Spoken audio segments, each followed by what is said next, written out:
Kami dari kelompok 4 Akuntansi Keuangan Lanjutan 1 kelas E akan membahas review artikel yang berjudul Analisis Merger dan Akuisisi dalam Menciptakan Nilai Bagi Pemegang Saham di Sektor Infrastruktur dan Utilitas.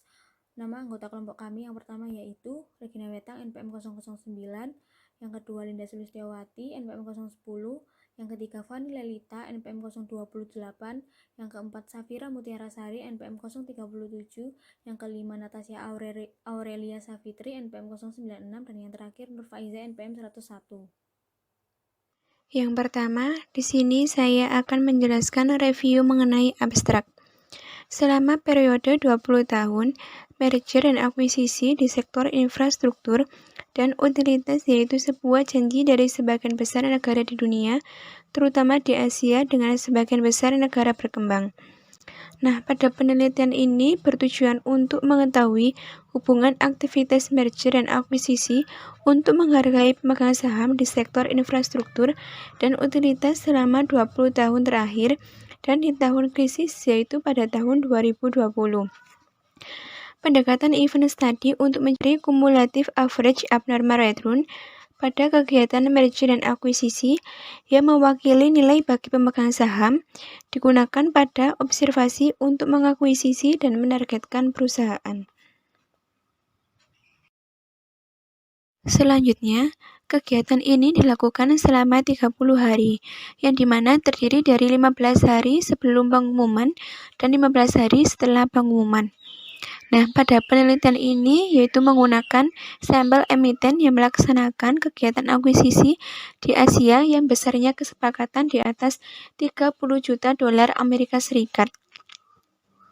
Hasil dari penelitian ini menunjukkan bahwa pengakuisisi memberikan CER positif yang signifikan secara statistik yaitu sebesar 10% dan target memberikan CER positif signifikan secara statistik yaitu 5%.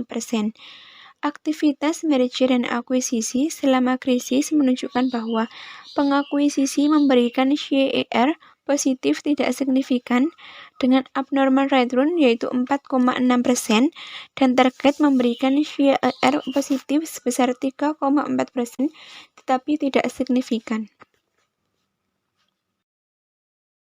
Yang kedua, di sini saya akan menjelaskan review mengenai pengantar.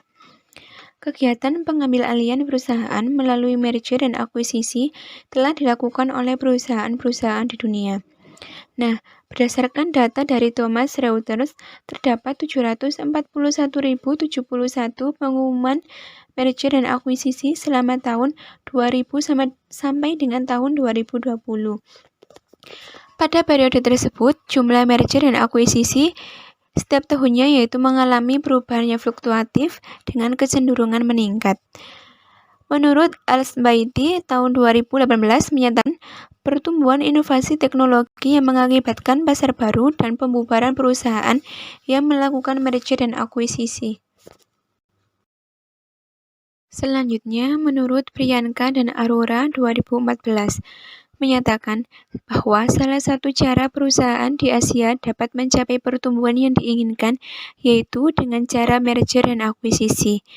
Merger dan akuisisi yang dilaksanakan selain untuk membantu pertumbuhan perusahaan, juga memiliki pengaruh pada harga saham, baik pengakuisisi maupun target. Dalam hal ini, efeknya sangat bervariasi dan memiliki besaran yang berbeda tergantung pada nilai yang dirasakan antara pemegang saham. Menurut Teti 2020 menyatakan bahwa indikator yang digunakan untuk mengukur reaksi pasar terhadap aktivitas merger dan akuisisi adalah dengan menggunakan abnormal return, yang dimana abnormal return yaitu return yang sebenarnya terjadi terhadap return yang diharapkan oleh pemegang saham. Adanya indikator pengaruh kegiatan merger dan akuisisi bagi pemegang saham, serta meningkatkan perjanjian merger dan akuisisi di Asia selama periode 2000 sampai dengan periode 2020 yang mendorong dilakukannya penelitian ini. Menurut Brown 1980 menyatakan bahwa untuk itu penelitian ini menggunakan pendekatan event study, yang dimana event study ini yaitu untuk melihat reaksi pasar terhadap suatu peristiwa yang informasinya dipublikasikan sebagai pengumuman baru. Di sini saya akan melanjutkan review mengenai pendahuluan. Jadi, merger dan akuisisi tidak hanya digunakan sebagai alat perusahaan untuk tetap bisa menjalankan operasionalnya, tetapi juga merger dan akuisisi ini bisa digunakan sebagai solusi untuk menghadapi krisis ekonomi. Nah, perkembangan operasional perusahaan akan menjadi informasi untuk memberikan prospek kondisi keuangan perusahaan di masa yang akan datang. Di bawah ini ada 3 contoh yang menggambarkan bahwa merger dan akuisisi itu bisa sebagai solusi dalam menghadapi krisis ekonomi. Untuk contoh yang pertama, krisis di Indonesia yang dulu pernah terjadi pada tahun 1997 disebabkan oleh depresiasi nilai rupiah, sehingga mengakibatkan kelemahan di sektor perbankan dan korporasi. Nah, di sini pemerintah Indonesia itu mengambil langkah yang strategis, yaitu melakukan restrukturisasi perbankan dan juga melakukan penggabungan 5 bank BUMN menjadi satu, yaitu di bawah Bank Mandiri. Hingga akhirnya krisis ekonomi pada saat itu bisa terkendali dan perekonomian Indonesia pun kembali membaik. Kemudian contoh yang kedua, pada tahun 1993, Swedia pun juga pernah mengalami krisis perbankan dan real estate. Di sini, pemerintah Swedia juga melakukan penggabungan usaha untuk bisa mengendalikan krisis ekonomi yang terjadi pada saat itu. Kemudian contoh yang ketiga ini yang baru-baru terjadi, yang didukung pada penelitian Pinglin pada tahun 2020, menyatakan bahwa pandemi COVID-19 tahun 2020 berdampak buruk pada sektor infrastruktur, pertambangan, utilitas, dan lingkungan industri di Tiongkok. Nah, dari beberapa contoh ini, peneliti mencoba untuk mencari hubungan antara kondisi krisis dengan merger dan akuisisi di negara Asia. Nah, penelitian yang sudah pernah dilakukan sebelumnya itu kan mengkaji di berbagai sektor dengan hasil yang berbeda-beda. Namun dalam penelitian ini lebih berfokus pada sektor infrastruktur dan utilitas saja. Karena sektor infrastruktur ini merupakan basis pembangunan ekonomi yang dimulai dengan distribusi infrastruktur jalan, air bersih, listrik, dan jaringan telekomunikasi. Nah, pernyataan ini itu didukung oleh penelitian yang pernah dilakukan oleh Sari pada tahun 2020 yang menyatakan bahwa pembangunan infrastruktur fisik seperti jalan, listrik, dan bandara memiliki pengaruh positif terhadap pertumbuhan ekonomi di Sumatera Utara. Nah, alasan mengapa si peneliti ini mengangkat atau menguji di sektor infrastruktur karena memiliki aset yang berumur panjang, menyediakan layanan penting bagi masyarakat dan perekonomian negara, sulit dimasuki pesaing dan menghasilkan arus kas yang stabil. Sehingga sektor ini termasuk dalam investasi yang beresiko rendah. Namun karena sulit dimasuki pesaing, kemungkinan juga sektor infrastruktur ini bisa bersifat monopoli yang dimanfaatkan oleh investor dan pengelola aset untuk memaksimalkan nilai aset dengan cara menempatkan strategi jangka panjang, seperti optimalisasi operasi, belanja modal, dan utang. Nah, namun sektor infrastruktur ini memiliki resiko idiosinkratik, yaitu yang merupakan resiko yang hanya mempengaruhi satu pelaku ekonomi tunggal. Jadi karena tadi kan sektor infrastruktur itu sulit dimasuki pesaing, sehingga kemungkinan bisa bersifat monopoli, yaitu resikonya berupa risiko konstruksi, risiko operasional, perubahan regulasi, dan tidak adanya diversifikasi produk. Jadi penelitian ini juga membutuhkan waktu yang lama untuk bisa mengatasi adanya perubahan regulasi. Nah, di sini terdapat penelitian yang pernah dilakukan oleh Immanuel dan Stefano pada tahun 2020 yang menyatakan bahwa akuisisi global di sektor infrastruktur menunjukkan bahwa perusahaan anak atau perusahaan target dan pengakuisisi memberikan nilai bagi investor yang dapat dilihat dari abnormal return yang positif. Nah, di sini mereka melakukan penelitian di negara maju dan negara berkembang. Namun, resiko sektor infrastruktur dan utilitas itu kan dipengaruhi oleh resiko politik dan regulasi juga, yang mana mereka bahkan melakukan penelitian di negara maju dan negara berkembang yang memiliki kondisi yang berbeda. Jadi, di penelitian ini hanya berfokus pada negara Asia yang mayoritasnya terdiri dari negara berkembang saja. Dan juga penelitian akuisisi dan merger pada sektor infrastruktur dan utilitas masih belum banyak dilakukan. Nah, di sini juga muncul dua hipotesis dari penelitian ini. Yang pertama yaitu akuisisi dan merger berpengaruh signifikan terhadap abnormal return baik dari pengakuisisi maupun perusahaan anak atau perusahaan target. Kemudian hipotesis yang kedua yaitu akuisisi dan merger berpengaruh positif signifikan terhadap return pemegang saham perusahaan pada tahun krisis ekonomi. Nah, pembahasan selanjutnya yaitu metode penelitian. Tujuan dari penelitian ini yaitu untuk mengetahui hubungan akuisisi dan merger terhadap nilai bagi pemegang saham di sektor infrastruktur dan utilitas selama 20 tahun terakhir dan tahun krisis di 2020. Sehingga penelitian ini menggunakan pendekatan event study untuk mengestimasi nilai abnormal return. Metode ini didasarkan pada harga saham yang mewakili nilai diskon dari pendapatan masa depan perusahaan atau expected return dari perusahaan. Nah, metode event study ini juga digunakan sebagai pendekatan utama bagi peneliti untuk menguji hubungan antara profitabilitas akuisisi dan merger dan pemegang saham. Nah, akuisisi dan merger itu menjadi event study untuk bisa memperoleh bukti empiris pengaruh tanggal pengumuman pengambil alihan yang memerlukan keputusan dari direksi dan menghasilkan sinergi kekayaan bagi pemegang saham. Kemudian estimasi periode penelitian dan event window digunakan untuk menentukan periode penelitian. Dan yang terakhir, return yang diharapkan atau expected return itu diperoleh dari perhitungan berdasarkan periode estimasi. Dalam penelitian ini, return abnormal dan return aktual dihitung menurut event window. Periode estimasi dalam penelitian ini adalah 195 hari kerja sebelum acara. Event window dalam penelitian ini diamati selama 30 hari untuk melihat bagaimana pasar bereaksi terhadap pengumuman tersebut.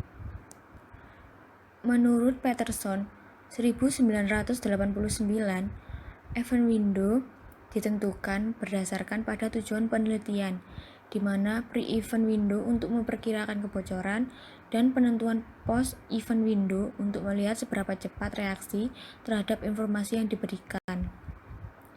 Mengikuti Brown dan Warner, penelitian ini mendefinisikan T sama dengan 0 sebagai tanggal pengumuman kegiatan M&A. Kemudian, sampel data pada penelitian ini terdiri dari yang pertama, menyelesaikan kegiatan M&A di sektor infrastruktur negara-negara Asia di 2000 sampai 2020. Total sampelnya 2066. Yang kedua, negatif per negatif, transaksi akuisisi saham kurang dari 50%, total sampelnya 1672. Yang ketiga, transaksi akuisisi saham lebih dari 50%, total sampelnya 394. Yang keempat, negatif per negatif, ukuran kesepakatan kurang dari 35 juta US dollar, total sampelnya 306. Yang kelima, ukuran kesepakatan lebih dari 35 juta US dollar, total sampelnya 88. Kemudian yang keenam, negatif per negatif, hari pengumuman tidak efektif, total sampelnya 23. Yang ketujuh, hari pengumuman efektif, total sampelnya 65. Yang kedelapan, negatif per negatif, menghapus daftar akuisisi dan target, total sampelnya 33. Yang terakhir, daftar akuisisi dan target, total sampelnya 32. Untuk mendapatkan sampel yang lebih akurat, tanggal pengumuman kegiatan M&A adalah hari efektif dan bukan hari libur, yaitu 65 sampel. Mengenai ketersediaan data saham, baik perusahaan pengakuisisi maupun perusahaan target masih tercatat di bursa, tidak delisting atau privatisasi sebanyak 32 sampel. Sumber data harian saham dan indeks pasar untuk masing-masing perusahaan sampel diperoleh dari situs Yahoo Finance yang dapat diakses oleh publik secara gratis. Data Yahoo Finance bersumber dari Morningstar yang merupakan redistributor resmi BEI atau Bursa Efek Indonesia dan Bursa Efek dari negara lain. Peneliti mengambil data harga saham pada kisaran 195 hari sebelum dan 15 hari setelah pengumuman. Setelah proses penyaringan, peneliti menemukan 32 perusahaan untuk menjadi sampel untuk penelitian ini. Dalam penelitian ini, peneliti memeriksa beberapa jendela peristiwa dan melihat bagaimana pengembalian terjadi di setiap jendela peristiwa. Tahap selanjutnya adalah hari pada event window, yaitu hari di sekitar tanggal pengumuman M&A. Menurut TETI 2020, event window yang akan digunakan adalah sebagai berikut: negatif 15, positif 15, negatif 5, positif 5, negatif 2, positif 2, negatif 1, 0, 0, positif 1, 0. Di mana periode event window terpanjang adalah 15 hari sebelum dan 15 hari setelah pengumuman M&A, dengan total 30 hari pengamatan. Lalu, untuk menemukan abnormal return yang mewakili nilai bagi pemegang saham, pertama-tama peneliti menghitung return aktual dan return pasar. Return aktual diperoleh dari harga penutupan saham masing-masing perusahaan sampel, kemudian dibagi dengan harga penutupan hari sebelumnya. Berikut ini persamaan untuk menghitung return aktual dan return pasar. RIT sama dengan PIT dikurangi PIT dikurangi 1 dibagi PIT dikurangi 1. Dengan keterangan, RIT adalah return realisasi atas saham I yang terjadi pada hari ke-T. PIT adalah harga saham I pada waktu T. PIT dikurangi 1 adalah harga saham I pada waktu T dikurangi 1. Selanjutnya, peneliti menghitung pengembalian pasar dari indeks pasar tempat perusahaan sampel terdaftar dengan mengunduh harga pasar pada Yahoo Finance. Kemudian membagi harga penutupan hari T dengan harga saham penutupan indeks pada T dikurangi 1. Berikut ini persamaan untuk menghitung pengembalian pasar dari indeks pasar tempat perusahaan sampel terdaftar dengan mengunduh harga pasar pada Yahoo Finance. RMT sama dengan market I dikurangi market I dikurangi T dibagi market I dikurangi T. Dengan keterangan, RMT adalah return pasar pada waktu T, market I adalah pasar I, market I dikurangi T adalah pasar I dikurangi waktu T. Pengembalian aktual dan pasar yang telah dihitung sebelumnya digunakan sebagai variabel dalam memperkirakan pengembalian yang diharapkan.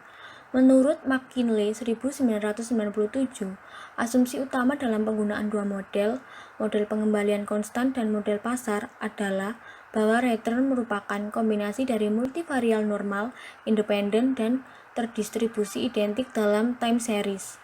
Menurut Boehmer, Musumeci, dan Polse 1991, model pasar dengan fokusnya yaitu hubungan antara return suatu sekuritas atau perusahaan terhadap return pasar digambarkan sebagai berikut. RMT sama dengan alpha I ditambah beta I, RMI ditambah epsilon IT. Dengan keterangan, RMT adalah return pasar pada waktu T, alpha I adalah intercept untuk sekuritas I, beta I adalah koefisien slope yang merupakan beta dari sekuritas I, RMI adalah return pasar I, epsilon IT adalah kesalahan residu sekuritas I pada periode estimasi T, di mana epsilon IT sama dengan 0, maka RIT adalah return perusahaan I pada waktu T, RM adalah return pasar yang diperkirakan dari indeks komposit masing-masing negara. Dalam penelitian ini, indeks komposit dan indeks perusahaan diambil secara harian. Menurut Brown dan Warner 1985, Barber dan Lyon 1996, dan Bartoldi et al. 2007, penggunaan model pasar menghasilkan hasil yang lebih efisien daripada model pengembalian konstan. Dalam mengestimasi parameter pada model pasar, penelitian ini menggunakan kuadrat terkecil biasa, OLS, karena OLS menghasilkan parameter yang konsisten dan efisien. Parameter yang perlu dihitung adalah alpha dan beta. Diperoleh dari OLS 8 indeks pasar dalam penelitian ini, yaitu indeks pasar 5 negara-negara di Asia, di mana perusahaan yang melakukan M&A terdaftar dalam sampel penelitian ini. Daftar indeks pasar tersebut ialah IHSG, SSEC, SZSC, TOPX, KOSP, NSEI, MSCI, dan HIS.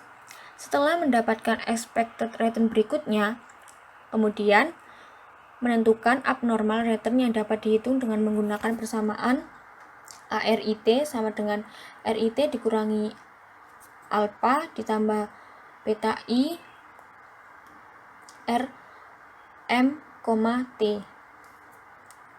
dengan keterangan ARIT yaitu abnormal return pasar I dengan waktu T, RIT yaitu return pasar I pada waktu T, alpha yaitu intercept untuk sekuritas, beta I yaitu koefisien slope yang merupakan beta dari sekuritas I, RM, T yaitu return pasar, waktu T. Sebelumnya, perkenalkan nama saya Safira Mutiara Sari, NPM 037. Di sini saya akan melanjutkan penjelasan yang sebelumnya sudah dijelaskan oleh teman saya mengenai tabel 1, penyaringan sampel. Pada dasarnya, pengembalian abnormal merupakan perbedaan pengembalian antara pengembalian aktual dan pengembalian yang diharapkan. Setelah memperoleh hasil dari perhitungan sebelumnya pada pengembalian abnormal, perlu diuji signifikannya. Perhitungan yang digunakan perlu dikumpulkan dari waktu ke waktu di seluruh perusahaan. Pengembalian abnormal kumulatif dari T1 untuk T2 dihitung dengan menggunakan persamaan sebagai berikut. Persamaannya, contohnya ada di sini. Selanjutnya, penjelasan selanjutnya yaitu mengenai sampel yang digunakan pada penelitian. Pada saat jumlah abnormal yang dihasilkan dari T1 untuk T2, sampel yang digunakan pada penelitian ini terdiri dari beberapa perusahaan. Oleh karena itu, perlu dilakukan agregasi kumulatif abnormal return dengan menggunakan persamaan sebagai berikut. Persamaannya sebagai berikut.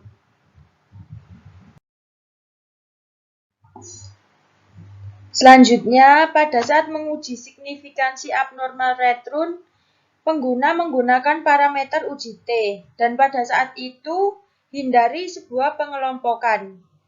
Pada saat pengujian hipotesis 1, menerima H0 merupakan uji M dan A yang tidak berpengaruh pada perusahaan di sektor infrastruktur. Apabila menolak H0, maka terjadi abnormal return sebagai masalah dari pengujian tersebut dan menggunakan persamaan sebagai berikut. Persamaan yang digunakan yaitu H0 dibanding agregasi abnormal sama dengan 0 dan H1 banding agregasi abnormal tidak sama dengan 0. Yang selanjutnya, pada saat pengujian signifikansi H2, apabila menolak H0, maka terjadi sebuah aktivitas M dan A pada periode krisis tahun 2020. Dan pada saat itu juga berpengaruh positif signifikan bagi pemegang saham. Dengan menggunakan persamaan sebagai berikut. H0 banding agregasi kumulatif abnormal return sama dengan 0 dan H2 banding agregasi kumulatif abnormal return tidak sama. Setelah semua sudah dijelaskan, sekarang kita memasuki hasil dan diskusi. Berdasarkan pemikiran dari Buchmer, penulis menggunakan model pasar tersebut. Pada saat mengestimasi nilai pengembalian yang diharapkan, menurut data aktual dan return pasar yang digunakan yaitu 195 hari sebelum dan 15 hari setelah peristiwa pengumuman pada masing-masing perusahaan yang digunakan sebagai sampel. Model indeks tunggal adalah model pasar yang digunakan oleh penulis dalam penelitian tersebut. Peneliti ini berpendapat bahwa penggunaan model ini sangat sederhana dan lebih fleksibel dalam menggunakannya. Pada penelitian yang dilakukan oleh Cahyono pada tahun 2006, menjelaskan bahwa ada model alternatif untuk mendapatkan return yang diinginkan. Model tersebut adalah model pasar multifaktor. Model yang diharapkan oleh Cahyono ini digunakan apabila hasil dari return saham individu pada model indeks tunggal tidak signifikan. Saat menggunakan model ini, yaitu menggunakan cara memasukkan masing-masing parameter OLS pada target untuk tabel 2, diperoleh model estimasi return yang diharapkan masing-masing perusahaan. Dengan menggunakan market return sebagai input pada persamaan model, akan menghasilkan nilai expect return dan digunakan untuk menghitung abnormal return. Selanjutnya, saya akan menjelaskan tren CAGR perusahaan target 2000 sampai 2020. Jadi, dari perhitungan abnormal return, peneliti kemudian melakukan perhitungan kumulatif dari rata-rata IR untuk mendapatkan CAGR dalam satu hari. Nah, hal ini itu dilakukan karena sampel yang ada itu ada sebanyak 6 perusahaan target. Peneliti melakukan pengamatan terhadap perubahan CAGR selama 31 hari yang terdiri dari T-15 dan T+15 peristiwa pengumuman merger. Nah, bisa dilihat pada grafik di samping. Di sini terdapat perubahan abnormal return yang cukup fluktuatif selama 31 hari pengamatan. Akan tetapi, grafik perubahan abnormal return cenderung meningkat. Hal ini itu menunjukkan ada indikasi kebocoran informasi sebelum hari pengumuman merger dengan persepsi yang masih fluktuatif. Kemudian, peneliti melakukan pengujian CAGR dari perusahaan pengakuisisi untuk melihat signifikansinya serta menguji hipotesis yang ada. Selanjutnya, di sini ada tabel statistik CAGR tahun 2000 sampai 2020. Peneliti melakukan pengujian hipotesis 1 untuk perusahaan pengakuisisi dan perusahaan target. Pengujian dilakukan secara statistik untuk membuktikan adanya CAGR di sepanjang event window.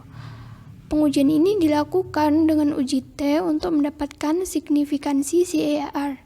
Nah, seperti yang terlihat pada tabel, hasil pengujian hipotesis untuk pengakuisisi ini ditolak untuk event window -15 plus 15 karena memiliki CAGR positif dan signifikan sebesar 10%. Sedangkan pengujian hipotesis untuk target ini juga ditolak untuk event window -15 plus 15 karena memiliki abnormal return yang positif dan signifikan sebesar 5%. Akibat signifikannya abnormal return dari aktivitas merger dan akuisisi ini akan memberikan kekayaan bagi pemegang saham. Nah, seperti yang disajikan pada tabel di mana abnormal return positif signifikan sebesar 10% menunjukkan bahwa pengakuisisi pada event window -15 plus 15 memberikan nilai yang lebih signifikan bagi pemegang saham dibandingkan target, yaitu 5%.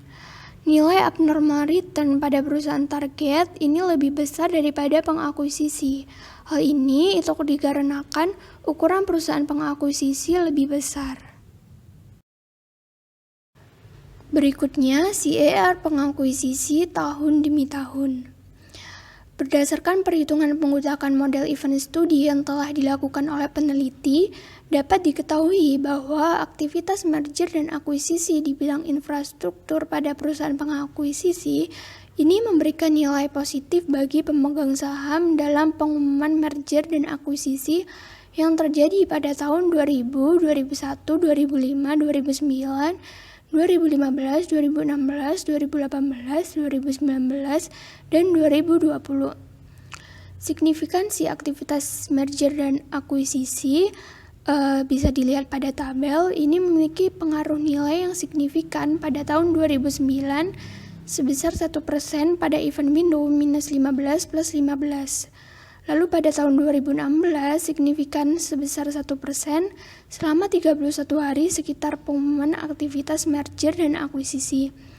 Kemudian di 2018 signifikan 10% selama 5 hari sekitar pengumuman. Dan di 2019 signifikan 1% untuk 31 hari di sekitar pengumuman. Nah, hasil studi ini menunjukkan bahwa kegiatan Merger dan akuisisi di sektor infrastruktur perusahaan pengakuisisi justru merusak nilai perusahaannya. Yang selanjutnya, di sini saya akan menjelaskan mengenai target CAGR tahun demi tahun, di mana peneliti ini menunjukkan bahwa perusahaan sektor infrastruktur yang menjadi sasaran kegiatan merger dan akuisisi menunjukkan pengaruh positif terhadap pemegang saham perusahaan untuk kegiatan tahun 2014, 2018, dan 2020 yang tidak signifikan, dan merusak nilai pemegang saham untuk kegiatan merger dan akuisisi pada tahun 2017 dan 2019, di mana telah digambarkan pada tabel yang ada di samping. Selanjutnya, di sini ada tabel CAGR statistik untuk tahun 2000 sampai tahun 2020, di mana peneliti ini menguji dengan menggunakan uji T untuk mendapatkan signifikansi CAGR. Pada pengujian hipotesis 2 yang dilakukan secara statistik, pengakuisisi membuktikan keberadaan CAGR pada periode tahun penelitian saat krisis terjadi, yaitu pada tahun 2020. Pada tahun 2020 terjadi pandemi COVID-19 yang berdampak pada terjadinya perekonomian krisis di beberapa negara di dunia. Yang selanjutnya di sini juga ada tabel CAGR tren pengakuisisi dan target untuk tahun 2020. Di mana pada tabel tersebut dijelaskan bahwa perusahaan target memiliki kumulatif abnormal average return yang lebih tinggi daripada perusahaan pengakuisisi. Kemudian yang terakhir ini mengenai kesimpulan. Peneliti dalam penelitian ini menyimpulkan bahwa dalam penelitian ini bertujuan untuk melihat dampak pengumuman merger dan akuisisi terhadap pemegang saham pada sektor infrastruktur, dan juga untuk mencari hubungan antara kondisi krisis dan aktivitas merger dan akuisisi apakah berpengaruh terhadap pemegang saham. Peneliti ini juga menyimpulkan bahwa analisis bagi pengakuisisi dan pemegang saham target memperoleh keuntungan positif yang signifikan, yaitu 10% untuk pengakuisisi dan 5% untuk target selama tahun 2000 sampai tahun 2020. Dan pada hasil penelitian tidak mendukung bahwa merger dan akuisisi memberikan abnormal return yang signifikan positif pada perusahaan infrastruktur dan utilitas pada tahun krisis, yaitu tahun 2020. Sekian review artikel dari kelompok kami. Terima kasih.